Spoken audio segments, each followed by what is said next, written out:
Oh yeah. Ladies and gentlemen, welcome back to another exciting episode. Let's get this party started. Okay, I'm going to be taking a look at some Game Boy Color games, ones I highly recommend to play. This is Miss Pac-Man Special Color Edition. Fantastic game. I always loved Miss Pac-Man ever since I played it in the arcade. I actually love it more than original Pac-Man. I think because of all the fruit you can eat, the cherries, the strawberries, so on. Fantastic game. The Game Boy Color does a fantastic job of capturing very bright gameplay as well. You just have to get used to the way the screen moves, because it doesn't show the whole screen. It shows it in kind of scrolls up and down. So, but either way, it's fantastic.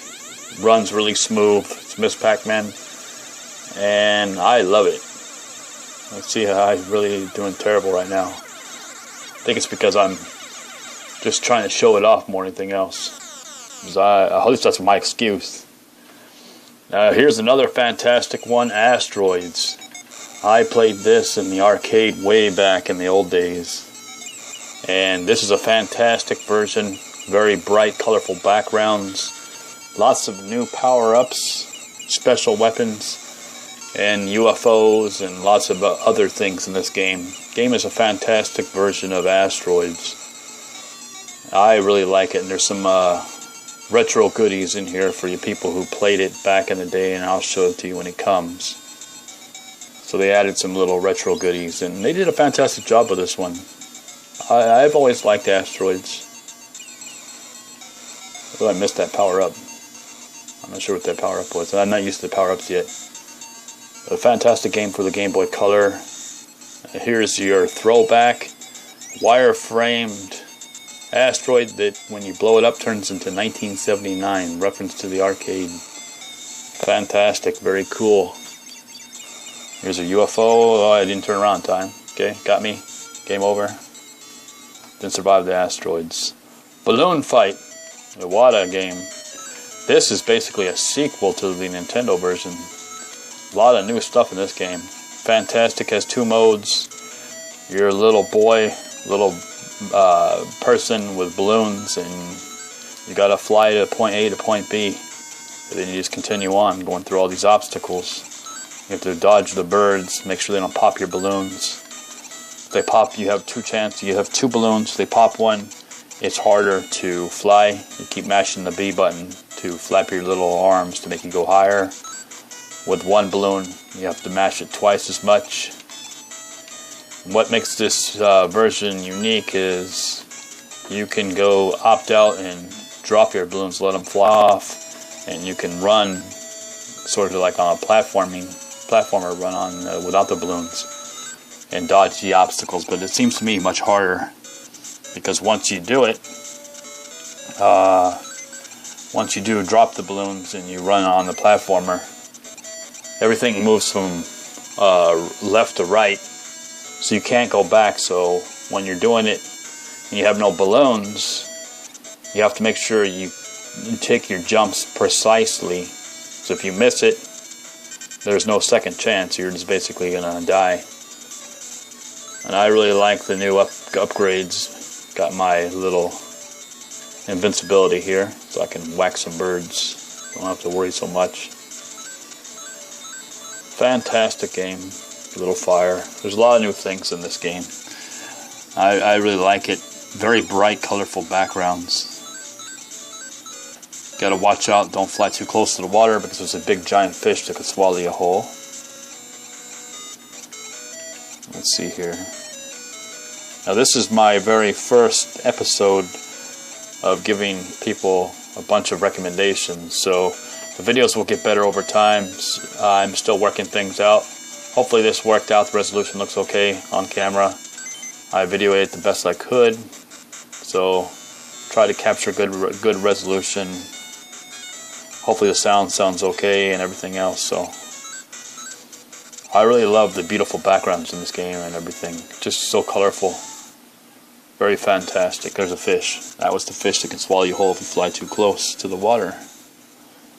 Montezumas Revenge, another fantastic game. I played this originally on the old computers back in the day.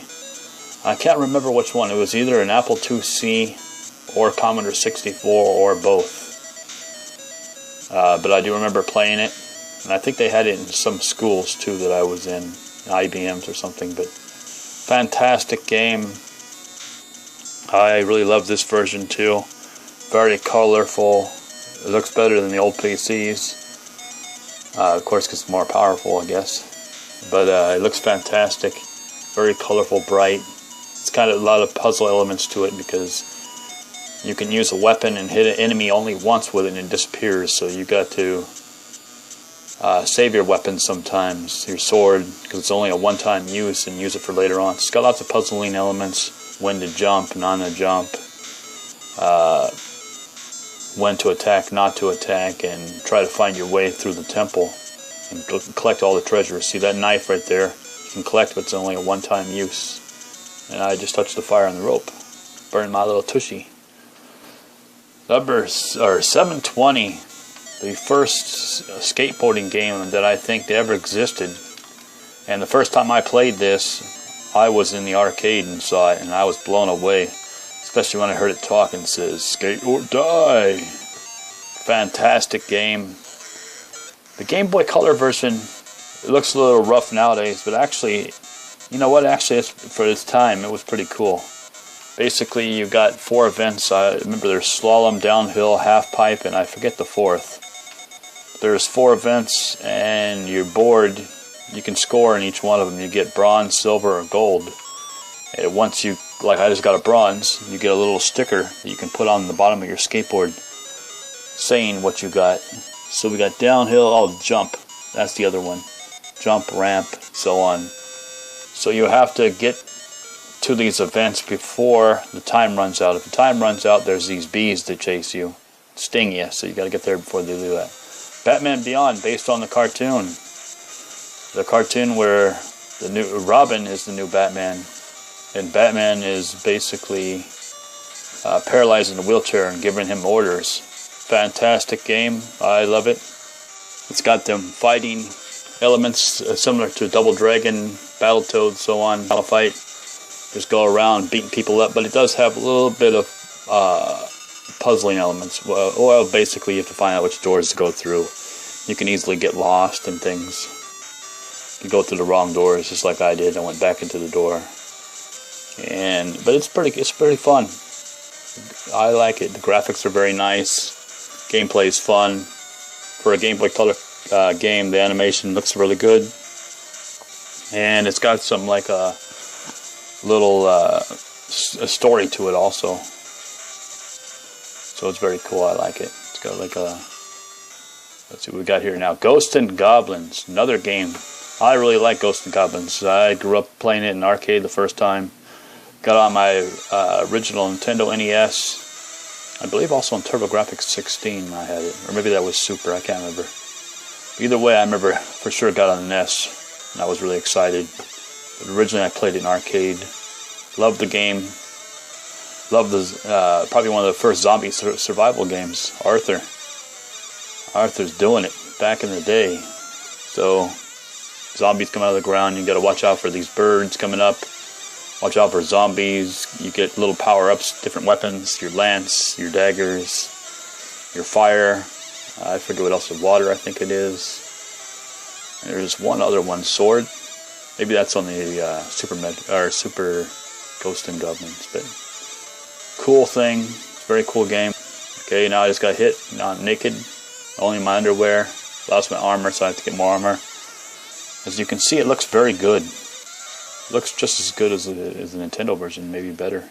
Dragoon Warrior 1 and 2, fantastic. They touched up the graphics a lot on this version compared to the Nintendo NES. Now it has lots of still screen stories and storyboards, things in between scenes. It's got a whole graphic overhaul. I think it's like a very updated version. I never beat this version yet.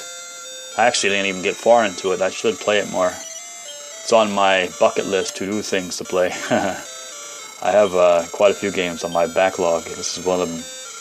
I did play the Nintendo version quite a bit and beat it like 4 times. But I haven't beaten this version, and it has lots of new elements and graphics and things, so I should play it. I always feel guilty killing slimes because they're so cute looking, the little blue and red slimes. But you gotta do what you gotta do to get your experience and gain levels. So I clubbed that little slime. Smile at me again. Centipede. Fantastic game from the arcade. I wasn't huge into Centipede back in the arcade days. Probably because I like games more like Frogger, Berserk, and those types of games. But I did play Centipede. This version though actually is fun. If you have if you have limited time to kill, it's always fun to pick up Centipede. And this one's a very bright, colorful version. Little mushroom things are bright and colorful. Everything looks really nice on it. Sounds great. The gameplay is tough when it gets to higher levels. And especially like those little green things dropping. I don't even know what those things are. I don't know the game that well. I mean, I've played it many times, but I don't know what the green stuff's falling is. But you got to really watch out for those in the higher levels. They really come down. But Centipede's a fantastic game. Used to be a trackball game. Bust a Move 4, another game. My first experience to the series was Bust a Move in the arcade. But this version on this handheld is very nice. Plays very well, very bright, colorful graphics. It just looks nice and plays good. Basically, all your job is to line up 3 of the same colors, and the bubbles pop it, and they'll fall down. You gotta do it before the time runs out. It'll keep dropping lower and lower, and the time will run faster and faster. So you gotta pop them bubbles, match them up 3 colors. It's got some strategy because you gotta figure out which ones to pop, and sometimes you may have to ricochet it off the side wall and try to bounce it in there, so on. Fantastic game, Bust a Move 4. They did a good job with this one. I really like it. Now it's getting tougher, as you can see. Monopoly. I always loved Monopoly. I played the board game with my grandfather all the time. Problem is I could never find anyone else to play with me. So the only way I could play is if I had the Super Nintendo version or this Game Boy version. So I would play them just so I could play Monopoly because no one else would play with me. I really like it. Basically, it's a board game of Monopoly. You go around the board buying properties. You can trade, sell, build hotels. It's just a very fun game. And in this version, they did a fantastic job of the graphics and everything. They got different computer players you can play who had different difficulties, different names of the characters, and each one has a different difficulty of play. And it just looks nice, plays well. My favorite version is the Super Nintendo version, but for the handheld, this is a very good version. I really like it. I like the presentation they give you. Anyways, that is all I have for this version. This is my 10, actually 11 recommendations. I miscounted and I put 11 in this video. Anyways, don't forget to comment, like, subscribe, and as always, have a good one. Take care, everybody, and thanks for watching.